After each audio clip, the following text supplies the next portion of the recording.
Human Vengeance. Chapter 19. Switzel's Home. Much like before, the pod journey was smooth and fast. It once again gave a view of the outside of the assembly station and the vastness of space. As it entered this sector's station, the gaze of the diplomatic party turned to the door. Immediately, they could see a difference. Whilst the Jumneo area was rough and dimly lit, this had much brighter lighting. The floor was relatively smooth, with uniform channels cut into it, forming a grid pattern. These channels were echoed on the walls, though sections were interrupted with display screens. But what caught most of their attention was the gathering. Two Quelons stood before a larger crowd, whose attention was solely on their arrival. One Quelon was familiar, as they recognized the shading of Captain Switzel's carapace. The other was smaller, with a lighter shade of cyan on its shell. One hand of this new one held a tablet-looking device that, if fiddled with, the crowd behind held what were cameras and microphones, practically vibrating with anticipation. The pod opened to an immediate chitter of noise. Natasha led the way of our delegation, having spent much time with Switzel back on Genesis 3. She gave a grin as Switzel's breathing slits rapidly opened and closed, and the good captain greeted them. "Hello! Welcome to our residence. I'm so glad you chose to have a look around here." Her voice was somehow even happier than before. Natasha held out a hand, letting her slap it with one of her many ones. "You brought us here?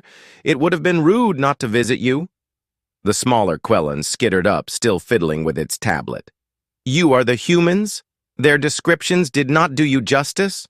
Oh, hold on. You like to know people's names from what Switzel said. I am Fee-Feeter, what you would call a historian."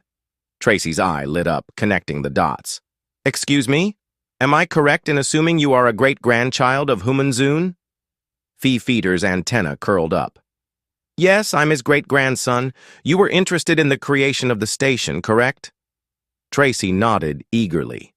"The work that must have gone into this is extraordinary." Fee-Feeter moved over to her, his legs gripping the grid with ease. As their conversation had begun, a few members of the crowd had moved to climb the walls, getting a better vantage point to record.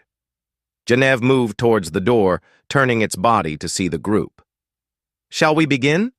Switzel skittered towards them, chattering loudly. "Yes, the tour!" She led the way into the sector proper, expanding her 6 arms wide. Outside was an even greater crowd than within, with carapace being of all different shades of cyan. As our diplomats got a good look, they noticed a trend.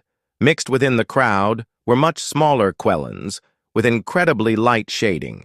It seemed to be as they grew up and probably grew older, their shells darkened. Looking over the crowd and the sea of lenses, the scale difference became apparent.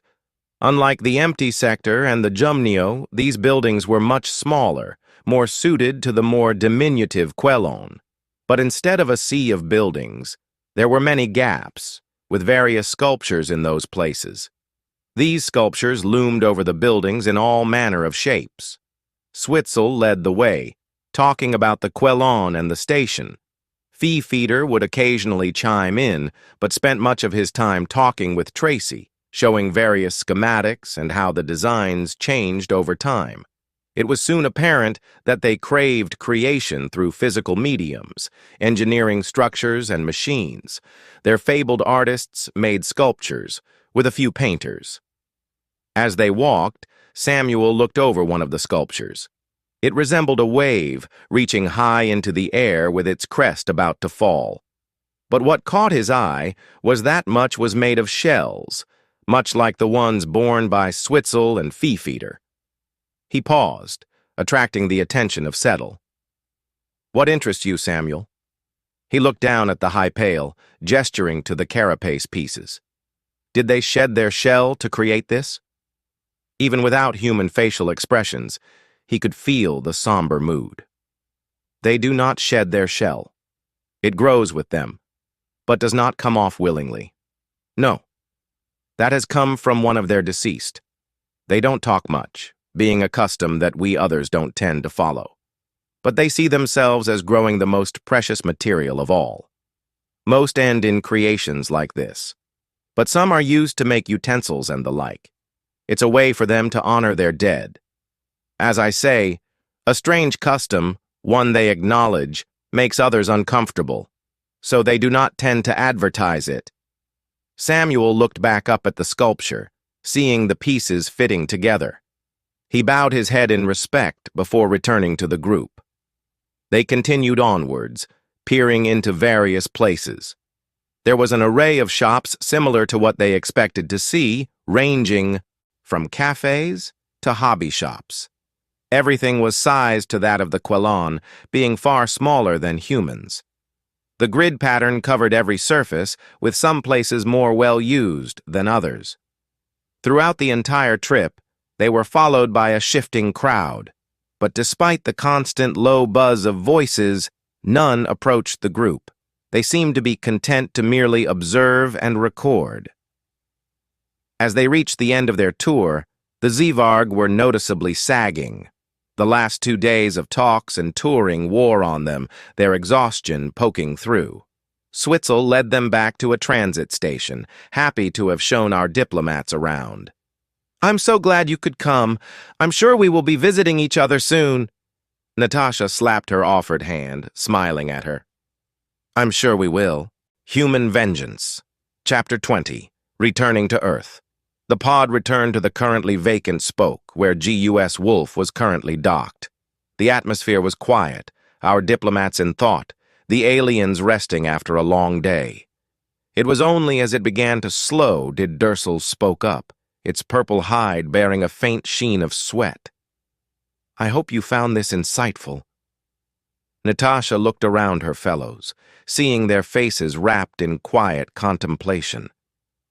"I think we did, thank you. But as much as I would like to stay, we should report back to the Gaian Union. They will be very interested in what we have been shown, I'm sure, and will want to have a look at your laws and regulations." Dursel gave a clap, its eyes narrowing at the effort. "I understand this sort of event is never a short process. However, I have hope that the stars will see fit to let us meet again." She smiled at it, stretching as the pod came to rest. It was quickly mirrored by the others as they realized the stiffness creeping over them.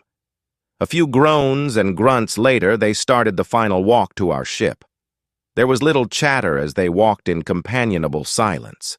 As they reached the dock, Genevieve held out a hand. "It has been a delight meeting you humans. I look forward to forging a bright new future together." Natasha took it, noting the others making similar moves. It was a promising sight for them, seeing our species as ready to join. For us, it was proof they had no idea what was happening behind the scenes. Likewise, it has been a pleasure. With a final pump, they released each other. Our group boarded the ship as the alien group walked away to a waiting shuttle. As the doors sealed shut, Wolf spoke over the intercom. "I am glad that you are all safe. If you would please leave your masks and translators here, we will collect them later for you. Natasha, Captain Harris is waiting for you in the bridge." "Thank you, Wolf." She headed up, letting the others slowly disperse. They would meet up again once everyone had a chance to rest. She arrived on a relatively quiet bridge, with the captain sitting at his command chair. He looked up with a stern expression before it dissolved into a grin. "How was the tour?" Natasha sank into a chair, sighing a little. "Interesting but long. I will say in my report, but we should make sure it isn't a target for destruction when that time comes.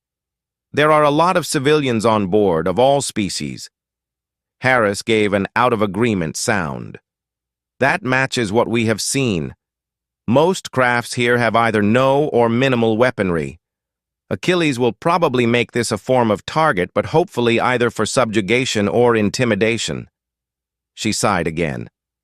"That's something I need to know, which I don't. Anyway, you can arrange our departure now." Wolf took this, an air of relief in its voice.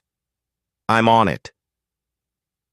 A few hours later, they were released. Wolf guided them to the edge of the safe FTL zone before they bore a hole into the infinite. Without the hopeful wanderer to slow them down, the return trip would be just under 3 weeks.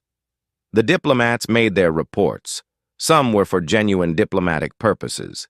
After all was said and done, we wanted a relationship with the collective. It would be strained, that much was guaranteed. But even if it took generations, we would strive to forge a strong bond. The others were for the inevitable fight, impressions of those who were met, their likely negotiation tactics. Wolf provided the gathered schematics, estimated ship numbers, both combat-capable and non-combat capable, population estimates. Everything that could be helpful was categorized. They took the raw footage and recordings, copying and editing it into smaller sections for ease of analysis. As each part was completed, it was compressed down, ready to be beamed to awaiting institutions. At the end of the 3 weeks, it was ready. As GUS Wolf appeared in the solar system, they were met with a message from Achilles, with reports of targeting from GUS soldiers. Halt! Identify yourself. This is Wolf, returning from assembly station. Welcome back. Do you agree to an inspection? Wolf quickly responded, preparing itself. Affirmative, Achilles. Everything is clear on my end, but please follow protocol. Achilles gave a simple acknowledgement. The ship's system stuttered momentarily as his connection ran through each part. We didn't expect there to be any bugs or hidden viruses, but then again, we hadn't expected the cull all those years ago. We were paranoid now, something that would probably never be shaken. At last, his scan was complete, and he greeted the ship again with more warmth. You are clean. I'm glad to see you back. Are we to assume it was a success?